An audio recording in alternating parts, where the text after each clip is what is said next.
तो प्रीवियसली हमने पढ़ा था जैनिज्म के बारे में। हमने देखा था कि किस तरीके से 6th सेंचुरी BC में जब महाजनपद का टाइम था तो ब्राह्मण्स की डोमिनेंस बहुत ज़्यादा बढ़ चुकी थी। तो उसी डोमिनेंस को फुल हटाने के लिए दो नए धर्म आए थे, जैनिज्म और बुद्धिज्म।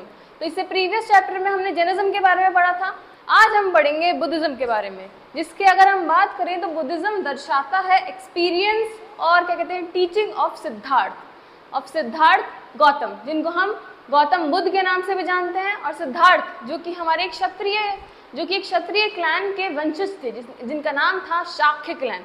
उनके प्रिंस थे। किस तरीके से उन्होंने अपनी रॉयल लाइफ को छोड़कर किस तरीके से वो एक तरह से साधु या बोले तपस्वी की तरह फॉर्म में हो गए। तो बुद्धिज्म सिर्फ उन एक्सपीरियंस को और उन टीचिंग को दर्शाता है।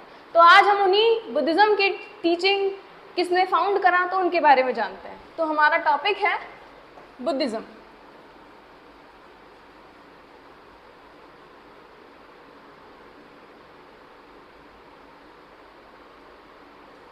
आज हम इस बुद्धिज्म के बारे में पढ़ेंगे, किस तरीके से बुद्धिज्म जो है फाउंडेड हुआ था हमारे इंडिया में, और कैसे पूरे वर्ल्ड वाइड में बुद्धिज्म जो है वो पॉपुलर है। तो अगर हम बात करें बुद्धिज्म की, तो बुद्धिज्म फाउंड किया था गौतम बुद्ध ने। अगर हम बात करें तो उनका ओरिजिनल नाम है सिद्धार्थ, जो कि शाक्य क्लैन लुम्बिनी नियर, अगर हम बात करें तो वो कहाँ के रहने वाले थे, लुम्बिनी के पास थे, जो कि कपिलवस्तु मतलब नियर द नेपाल, जो कि कपिलवस्तु के पास एक छोटा सा विलेज है। जो उनके राजा थे, जो उनके पिता थे, वो सुदोधना उनका नाम था, और उनकी मम्मी का नाम था महामाया। लेकिन उनकी मम्मी उनके जन्म के बाद कुछ साल बाद मर जाती है, तो उनकी फॉस्टर मदर मतलब उनकी सौतेली माँ होती है, मतलब उनके फादर जो है उनकी शादी करते हैं उनकी सौतेली माँ से। तो उनका नाम था महाप्रजापति गौतमी। इन्हीं गौतमी के नाम से हम गौतम बुद्ध उनको बुलाते हैं। तो हम बात करते हैं, तो जब गौतम बुद्ध बॉर्न हुए थे 564 BC, सिद्धार्थ जब बॉर्न हुए थे, उनका ओरिजिनल नाम सिद्धार्थ था। तो जब सिद्धार्थ बॉर्न हुए थे तो पहले के राजा प्रचंड ब्राह्मण को बुलाते थे कि आप हमारे बेटे को नक्षत्र देख के बताइए कि ये क्या करेगा। तो उस पंडित ने उन्हें बोला था या तो ये बहुत बड़ा राजा बनेगा, या तो ये बहुत बड़ा तपस्वी बनेगा, और लोगों में इसका जो नाम होगा पूरी दुनिया में इसका ही नाम प्रचार होगा। तो उसी डर के कारण इनके पिता ने इनको इनके पैलेस में कंप्लीटली ब्लॉक कर दिया। मतलब इनको राज्य में बिल्कुल इनके जो किला था उसमें बिल्कुल भी ब्लॉक कर दिया, और जिस वजह से इनको सिकनेस से मतलब बीमारी से, इनको बुढ़ापे से और किसी भी तरीके की डिजीजेस से इनको दूर रखा जाता था, कि इनका बिल्कुल भी हृदय परिवर्तन ना हो, और क्या कहते हैं ये एक तपस्वी में ना हो। कौन राजा चाहेगा कि उनका बेटा आगे चल के तपस्वी बने? वो तो यही चाहता है कि मेरा बेटा आगे चल के मेरे राज्य को संभाले। तो ऐसे ही उनके फादर सुबोधना वो भी यही चाहते थे कि मेरा बेटा सिद्धार्थ एक प्रतापी राजा बने। तो होता क्या है, उनकी धीरे धीरे शादी हो जाती है। 16 साल की उनकी शादी हो जाती है यशोधरा से। उनका एक बेटा भी हो जाता है राहुल नाम का। तो ऐसे ही वो एक अपने पापा से परमिशन कहते हैं कि क्या मैं अब घूमने जा सकता हूँ अपने राज्य में, क्योंकि मुझे राजा बनना है, मुझे सबके बारे में पता होना चाहिए कि मेरी प्रजा किस तरीके से है, किस तरीके से वो फार्मिंग करती है, किस तरीके से वो रहती है। तो उनके फादर कहते हैं ठीक है, अब जब वो अब तक परिवर्तन नहीं हुए तो वो आगे क्या परिवर्तन होंगे। तो उनके फादर जो है वो भेज देते हैं उनको राज्य भ्रमण करने के लिए। तो जब वो जाते हैं तो वो राज्य में अपने कैरियर रथ में जाते हैं, तो वो देखते हैं कि उनको 4 इंसिडेंट्स ऑफ लाइफ दिखते हैं। जैसे कि पहले उन्हें व्यक्ति मिलता है एक सिक मैन, मतलब बीमार आदमी। तो वो अपने रथ सारथी से बोलते हैं कि ये कौन है। तो सारथी बोलता है ये एक बीमार आदमी है। तो फिर उन्होंने पूछा ये इससे क्या होता है, ये क्या होता है। तो वो कहता है कि राजकुमार, हर किसी को एक बीमारी होती है और हर कोई बीमार पड़ता है। फिर वो थोड़ी सी आगे और जाते हैं तो उन्हें मिलता है ओल्ड मैन, मतलब बूढ़ा आदमी। तो वो फिर से पूछते हैं कि ये कौन है। तो सारथी बोलता है कि ये एक बूढ़ापा है, ये हर किसी को बूढ़ा होना होता है, आप भी होंगे, मैं भी होऊंगा। फिर उन्हें एक मिलती है डेड बॉडी, आगे चल के उन्हें डेड बॉडी मिलती है। तो फिर वो फिर सारथी से पूछते हैं कि ये क्या है। तो फिर वो कहते हैं जब बुढ़ापा आ गया तो मरना तो आपको भी है, मुझको भी है। तो वो इस तरीके से उन क्वेश्चंस के आंसर देता है उनका सारथी। फिर उनको आगे चल के मिलता है एक होली मैन, जो कि तपस्या कर रहा होता, मतलब एक तपस्वी जो ये तपस्या कर रहा था। तो वो उनसे पूछते हैं ये क्या कौन है। तो वो सारथी बोलते हैं कि ये एक तपस्वी हैं जो तपस्या कर रहे हैं सारे संसार की मोह माया को दूर करके, त्याग करके। तो उन्होंने पूछा कि ये बूढ़े या फिर बीमार या फिर इनकी मृत्यु नहीं होती? तो कहते हैं होती है, लेकिन उन्होंने अपनी पूरी मोह माया से, मतलब पूरे डिजायर्स को हटा दिया है और ये सिर्फ मेडिटेशन कर रहे हैं, तपस्या कर रहे हैं। उस चीज़ का इम्पैक्ट उनके जीवन पे इतना ज़्यादा पड़ता है कि उनका हृदय परिवर्तन हो जाता है। कैसे? वो सोचते हैं कि जो लग्जरी है, जो वेल्थ है, वो क्योर नहीं कर सकती, वो बचा नहीं सकती आपकी मृत्यु से और किसी भी तरीके की बीमारी से। तो एट द एज ऑफ 29 वो अपने राज्य को छोड़ के चले जाते हैं भ्रमण करने। किस चीज़ का भ्रमण करने? भ्रमण करने जाते हैं सुख का, मतलब पीस का, कि ये जो मनुष्य जो परेशान है, किस कारण परेशान है, मैं इस परेशानी का समाधान निकालूंगा और मैं उन मनुष्य जो इस सफरिंग से, मतलब अपनी तृष्णा से, अपनी डिज़ायर से दुख है, उनको मैं निर्वाण की प्राप्ति कराऊंगा, मतलब एनलाइटमेंट, उनकी सुकून भरी जिंदगी उनको दूंगा। तो वो धीरे धीरे जाते रहते हैं, उनके साथ उनके और तपस्वी मिलते हैं, लेकिन उनके तपस्या के साथ करते करते वो फास्टिंग भी करते हैं, सेल्फ डिसिप्लिन भी फॉलो करते हैं, लेकिन उनको कुछ भी तपस्या या फिर सुकून नहीं मिलता, जिसकी वजह से वो उन अलग तपस्वी को छोड़ देते हैं और एक अलग विलेज की तरफ, जिसका नाम था सेनानी गांव की तरफ चले जाते हैं। वहाँ पे उनको एक लड़की मिलती है, छोटी लड़की मिलती है सुजाता नाम की। वो उनको एक कटोरी चावल और दूध देती है और देती है कुशा ग्रासेस उनको बैठने के लिए देती है। कुशा ग्रासेस पहले बनाई जाती थी। कुशा ग्रासेस मतलब एक तरीके से आसन देती हैं बैठने के लिए। तभी उसको ग्रहण करने के बाद, मतलब मिल्क और राइस को ग्रहण करने के बाद, वहीं पे गौतम बुद्ध, अगर हम बात करें तो सिद्धार्थ नामक बालक उसी पीपल, वहाँ पे एक पीपल का वृक्ष होता है, वहाँ पे बैठता है उस चटाई के साथ, आसन के साथ, और प्रण लेता है कि जब तक मैं निर्वाण की प्राप्ति नहीं करूँगा, मतलब जब तक मैं एनलाइटमेंट की प्राप्ति नहीं करूँगा, तब तक मैं यहाँ पे नहीं उठूँगा। तो अराउंड अगर हम बात करें तो एट द एज ऑफ 35 उन्हें निर्वाण की प्राप्ति हो जाती है। अब जब उन्हें निर्वाण की प्राप्ति हो जाती है, मतलब एनलाइटमेंट हो जाती है, तो उनका नाम पड़ जाता है बुद्ध का मतलब एनलाइटेड वन, जिसने अपनी जो जीवन के जो मोह माया उसको ओवरकम कर लिया और अपनी निर्वाण की प्राप्ति कर ली, मतलब एक ज्ञान की प्राप्ति कर ली।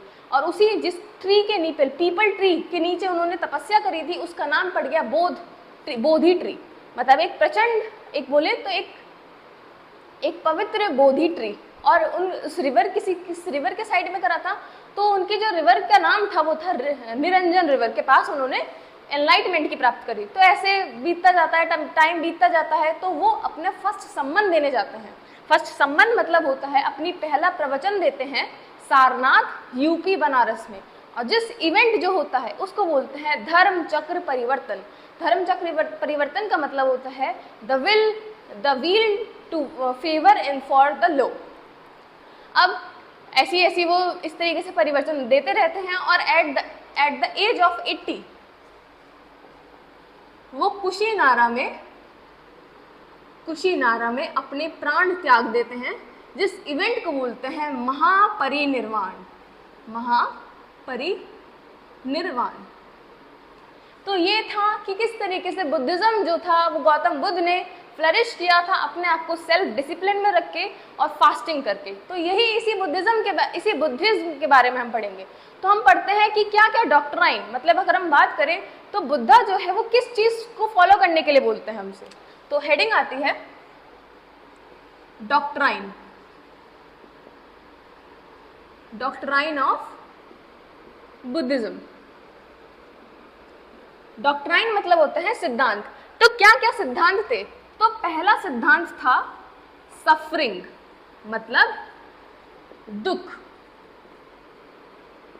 कि जो मनुष्य है ये दुख किस लिए है, ये जो मनुष्य को दुख हो रहा है ये किस लिए सफर कर रहा है, मतलब इसको दुख किस चीज का है। सेकंड आता है कॉज ऑफ सफरिंग, कि ये जो दुख हो रहा है किस कारण हो रहा है, तो हो रहा है डिजायर से, मतलब इच्छाओं से। इच्छाएं मनुष्य की इतनी ज़्यादा बड़ी है कि वो अपनी इच्छाएं को सोच सोच के वो दुखी हो रहा है। फिर थर्ड उन्होंने रीज़न बताया कि जो सफरिंग है ये इसको हम किस तरीके से क्योर कर सकते हैं। तो उन्होंने बताया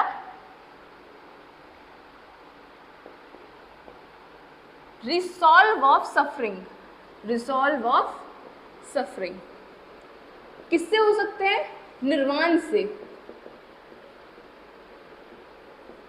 और फोर्थ में बताते हैं कि ये जो कॉज सफरिंग हो रही है, जो तृष्णा हो रही है, डिजायर हो रही है, इसको ओवरकम किया जा सकता है निर्वाण के मेथड से।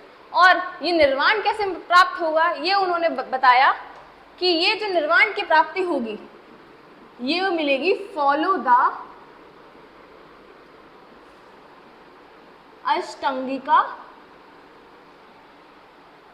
अष्टांगिका मार्ग, मतलब 8 फोल्ड पाथ, मतलब 8 फोल्ड पाथ।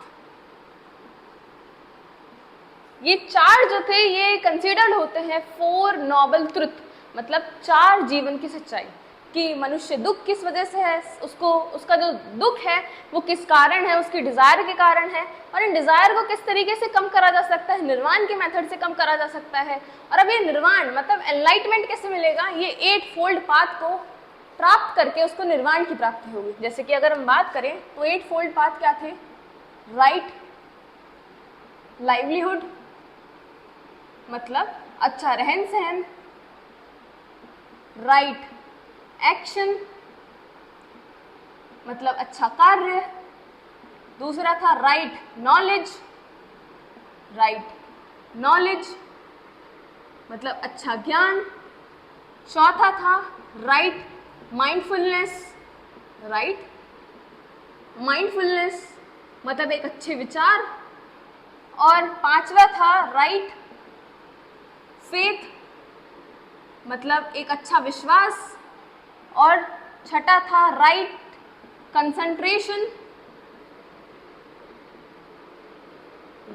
कंसंट्रेशन मतलब जो आप जिस चीज पे आप अपना ध्यान लगा रहे हो उस तरीके से अच्छा कंसंट्रेशन मतलब पूरे फोकस के साथ आप उस चीज पे ध्यान लगाए। और लास्ट था राइट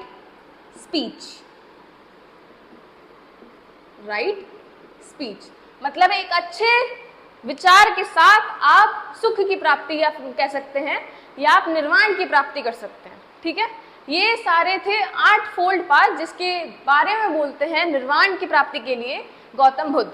अब जब ये डॉक्ट्राइन सिद्धांत के बारे में पढ़ लिया तो इनके मरने के बाद 493 BCE में कुशीनारा में मर जाते हैं एट द एज ऑफ 80। तब मरते हैं तो इनके मरने के बाद 4 बुद्धिस्ट काउंसिल आती हैं, तो उन्हीं काउंसिल्स के बारे में जानते हैं कि बुद्धिस्ट काउंसिल। तो हम उसी बुद्धिस्ट काउंसिल के बारे में जानेंगे, बुद्धिस्ट काउंसिल। तो अगर मैं बात करूं तो फर्स्ट बुद्धिस्ट काउंसिल जो थी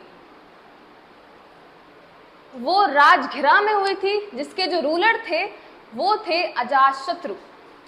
जो पहली बुद्धिस्ट काउंसिल थी वो राजगिरा में हुई थी और जिसके जो रूलर थे वो थे अजातशत्रु जो कि हर्यक डायनेस्टी से बिलोंग करते थे।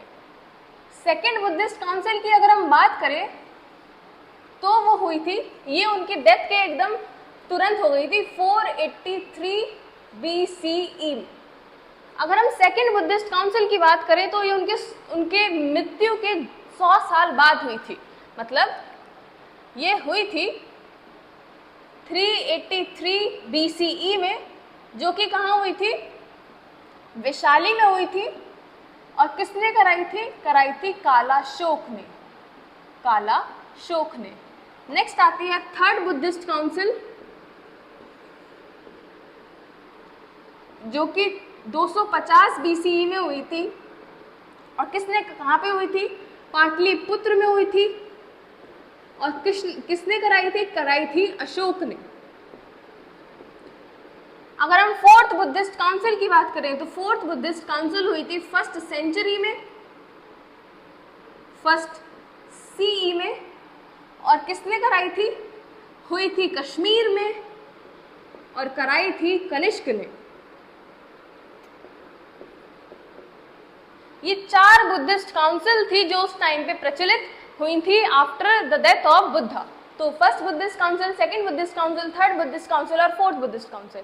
अगर हम बात करें फोर्थ बुद्धिस्ट काउंसिल में ही तो बुद्धिज्म 2 पार्ट में डिवाइड हो गया था। इसी फोर्थ काउंसिल में जो कनिष्क ने कराई थी, जो कि कश्मीर में हुई थी, जो कि 1st सेंचुरी CE में हुई थी, तो इसमें बुद्धिज्म जो था वो 2 पार्ट में बट गया था। तो उन्हीं डिफरेंट स्कूल्स के बारे में पढ़ते हैं, schools of Buddhism, schools of Buddhism. तो अगर हम बात करें स्कूल्स ऑफ बुद्धिज्म की, तो स्कूल्स ऑफ बुद्धिज्म 2 पार्ट में डिवाइड आते हैं। फर्स्ट आते हैं हीनयान, हीनयान जिनको टेढ़ा वेड़ा भी बोला जाता है, तेरा वेदा भी बोला जाता है। जिनके बारे में बताऊं तो हीनयान जो थे वो बुद्धा को सिर्फ नॉर्मल ह्यूमन बीइंग समझते थे कि ये कोई भगवान नहीं है, ये सिर्फ एक मनुष्य है जिन्होंने अपनी सेल्फ डिसिप्लिन के कारण अपनी इच्छाओं पे कंट्रोल करा है और निर्वाण मतलब एनलाइटमेंट की प्राप्ति कर ली। निर्वाण मतलब एनलाइटमेंट की प्राप्ति कर ली। एट प्रेजेंट अगर हम देखें तो हीनयान जो है वो फ्लरिश्ड हुआ एट प्रेजेंट। जो कह सकते हैं कि जो इसके फॉलोअर्स हैं हीनयान बुद्धिज्म के, वो श्रीलंका है, म्यांमार है, थाईलैंड है, कंबोडिया है और लाओस है। और Ashok, the great emperor Ashok ने भी हीनयान सेक्ट को ही, हीनयान स्कूल को ही फुलफिल किया था। तो इनके बारे में लिख लेते हैं। ये एक ऑर्थोडॉक्स स्कूल है जो कि सिर्फ बुद्धा की टीचिंग पे चलता है, जो कि सिर्फ बुद्धा को सिर्फ भगवान मानते हैं। Buddha is equal to human being.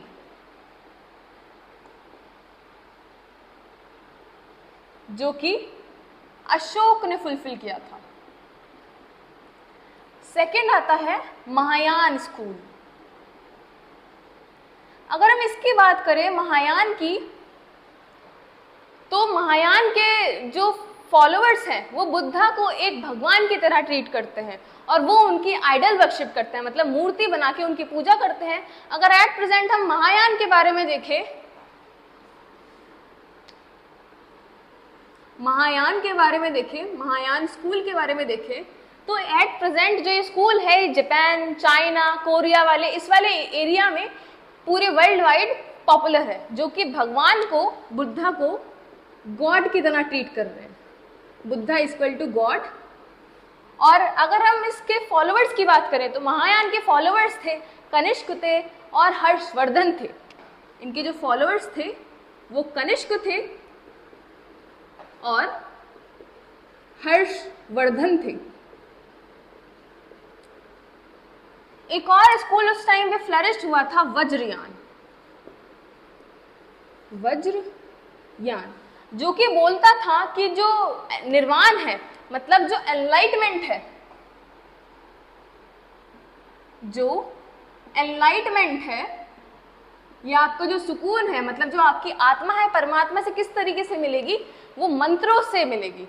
तो इसमें बोला गया था मंत्रों के बारे में, जो कि एट प्रेजेंट हमारे इंडिया में फ्लरिश्ड है, हिमालय वाले रीजन मतलब तिब्बत में फ्लरिश्ड है, नेपाल में फ्लरिश्ड है, भूटान में फ्लरिश्ड है और बिहार और बंगाल वाले रीजन में फ्लरिश्ड है। लेकिन कुछ कमी रही जिसकी वजह से बुद्धिज्म जो था वो इंडिया से लुप्त हो गया और पूरी ऑल ओवर वर्ल्ड में फैल गया। क्या क्या कमी थी? जिसकी पहली कमी तो ये थी कि बुद्धिज्म ने वर्ण सिस्टम को मानने से मना कर दिया था, जिसकी वजह से एक नया धर्म था और लोगों को नया धर्म अडॉप्ट करने में बहुत ज़्यादा टाइम लग गया। लेकिन फॉरेनर्स में ऐसी, अगर हम बात करें फॉरेन कंट्री में इस तरीके से कोई भी वर्ण सिस्टम नहीं थी, इस वजह से उन्होंने इजीली अडॉप्ट कर लिया इस धर्म को, मतलब बुद्धिज्म को।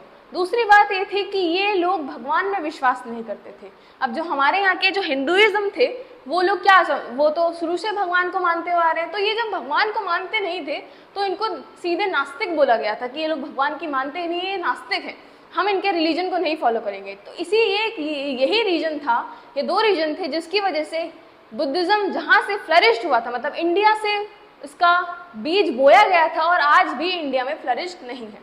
मतलब इंडिया में बुद्धिज्म बहुत कम पाया जाता है, 0.9% बुद्धिज्म की पॉपुलेशन है। लेकिन अगर हम वर्ल्ड वाइड देखें, मोस्ट प्रोमिनेंट रीजन देखें तो वो China, Japan, Korea, Tamil Nadu, Thailand, Myanmar, Indonesia, इस वाले रीजन में, श्रीलंका वाले रीजन में आज भी बुद्धिज्म फॉलो होता है। तो ये था बुद्धिज्म के बारे में, जिसमें हमने उनका पूरा ओरिजिन पढ़ा, डॉक्ट्राइन्स पढ़ी, 8 फोल्ड पाथ पढ़े, हमने बुद्धिस्ट काउंसिल के बारे में जाना और स्कूल्स के बारे में जाना कि after the death, after in the 4th council, Buddhism जो था वो 3 स्कूल्स में डिवाइड हो गया था। नेक्स्ट क्लास में हम पढ़ेंगे पोस्ट मॉडर्न पीरियड के बारे में, जिसमें हमने देखा था कि अशोक ने पूरा अखंड भारत बनाया था, तो उस अखंड भारत का किस तरीके से छोटे छोटे पार्टों में टुकड़े होते हैं और किस तरीके से first time post modern period में अगर हम बात करें तो नई नई डायनेस्टी सेंट्रल एशिया से, कुषाण, सीथियंस, ग्रीक्स, इस तरीके से इन्वेडेड करती हैं हमारे इंडिया को फर्स्ट टाइम।